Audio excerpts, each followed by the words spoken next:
So my name is Alex, and and we are associate artists on the project, as well as being storytellers and mentoring other participants. And my name's Joy, and that's obviously what we're doing. And yeah, our company's not forever Yone, and we are associate artists of the project.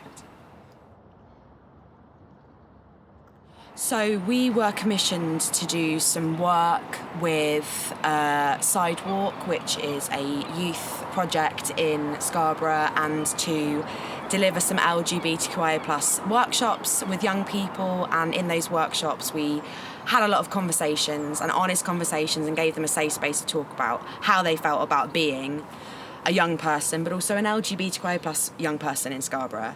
And we were commissioned to write a story as well about like our own experience of being queer and trans in Scarborough. And so our story has become not only like our experience of being in Scarborough, but a safely held expression of what it is like from speaking to our young people about being a young person in Scarborough when there is quite literally nothing available for them to support them. So ours is kind of developed into 3 stories in one, hasn't it, which are all woven together, and at the heart of it is that young person and how all our stories relate, but also what we can do for the future for young people, and like make sure that we can create safe spaces for them, and finding the balance in narratives as well, isn't it, to make sure that we can find positives within things as through experiences that we go through. So our picture is, it features ourselves as well as Jamie Lee, who was our workshop assistant during the Sidewalk sessions, and actually has also influenced some of the work within what we've written. We did like a mini R&D beforehand where we just kind of like jammed with Jamie and talked about like her own experience of like growing up as a queer young person, but also like just thinking about what were the valuable things that we needed to express to an audience. So it's the picture is kind of like each of the different objects, and my object is this shirt, which is like the first shirt I bought when I came out as trans mask. And mine is a sewing box that my mum owns, but it was made by my dad.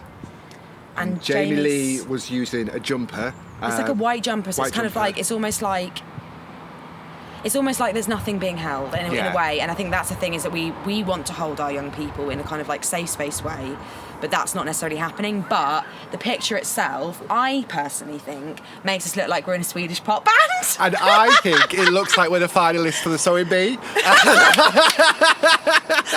So let's just scrap the story and do that. Yeah, let's just do that instead. But it's about showing that creativity, but there's 3 different levels to it. So you've got kind of like the confidence within our 2, but also Jamie Lee is looking off to the side as if like, I am a bit lost in what I've got. My object isn't colourful and creative. So yeah, that's our image. So I guess I kind of said it a little bit earlier, but it's like looking at how we go through like the narratives that we have, but finding the balance of positivity from potentially negative experiences, but also, as we said, about being able to hold our young people. How can we bring in that message to our audience to say, how do we create these spaces? Like, we've had to do it at different points in our life because we didn't have it as kids. So what can we be doing now to make sure that we are protecting the future and providing those safe spaces? And I think that's the kind of like overlying message is like, you know, when we were young people, there wasn't that language, there wasn't those spaces, and so like it's taken up until like we are like, you know, adults in our late 20s and 30s that we then kind of like are able to go like, this is who I am, and I feel happy in this. And actually like there's a real value in intergenerational mentorship, and like, you know, queer elders are incredibly valuable, and you know, the elders above us didn't have any elders because they all died. And our young people, like, we can't.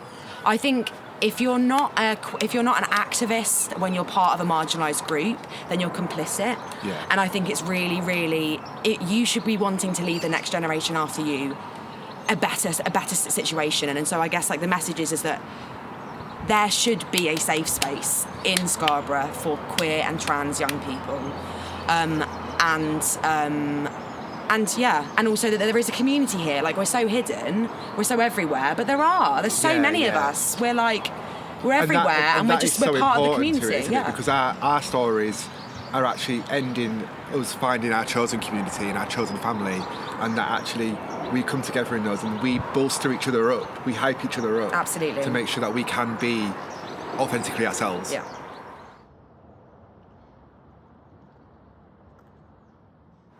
I mean, for me, it's been working with this incredible community here, and hearing all of these different stories.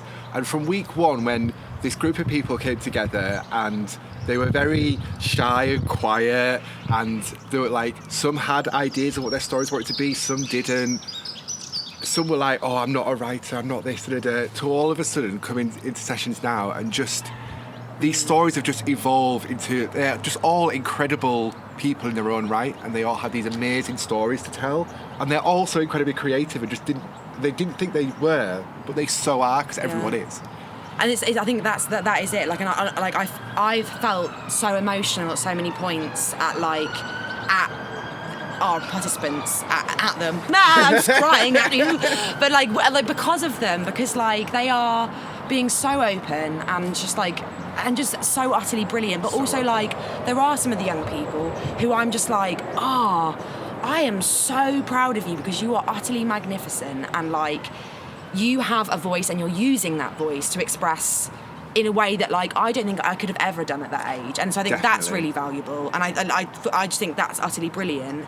And also I think another highlight has been the fact that like we have been able to access it from so many different angles. Like it's been such a highlight to be commissioned to write a story for this that highlights something that we're really passionate about changing, but then also being able to support the participants and support them with writing and with their confidence and their performance, and like the highlights just being part of this project, to be frankly honest. It's just giving them all the space to be them and to like explore all these different things, and I think we're starting a song like "This Is Me."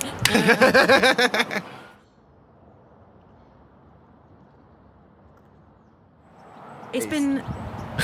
How do we put this? It has been. I think it's.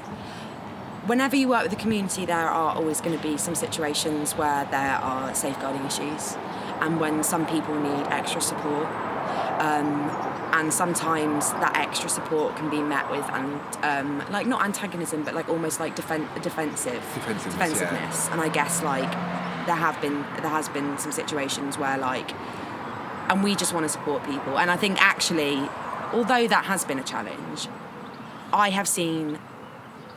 I feel so good about it today. Like I feel like that those individuals feel really held. They are really joyous today, and like they have felt like their story's been celebrated. But like I think it is always going to be an issue sometimes, like because you don't know where people are coming from, and because Scarborough is an incredible community, but also like there are a lot of challenges here. Like, and I think that. And that means that we need to hold our community even more, because like there are challenges and they can sometimes be like overlooked by the fact that it's like a holiday destination, but actually like there needs to be more support in Scarborough. So like that challenge is actually like, what can we do about it? Let's do something about it. And I think there's probably also like, it wasn't a huge challenge, I got over it quickly, but like that aspect of my own personal story, because so much of the work I do is either fantasy or it's creating stories of stuff that you research and you go into, and it's not necessarily like your raw self. So it was that moment of like, okay, I'm putting myself out here now. Like, what do I want to put out there? What don't I? Like, and how do we weave that story into what ended up, well, we've got 3 stories in one, so 8 divided by 3, like 8 minutes divided by 3.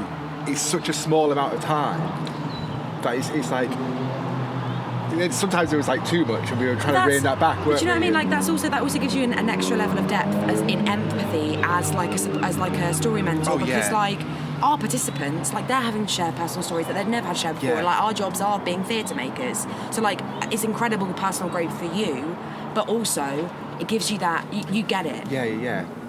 And I mean, even that process of it then informs how we were then talking to them, wasn't it? Sort of being Absolutely. like, oh, okay, so let's explore these structures, and we've looked at this aspect, so we can do something similar And what to do you that. feel safe to explore? Yeah, exactly. We always say that, don't we? About like We don't work from open wounds, we work from healed scars. And don't share things where if you're having a bad day, that's going to be a struggle for you on stage. Yeah, if it's, on a good day it'll feel good, on a bad day it will feel awful. So So it's finding that, again, the balance.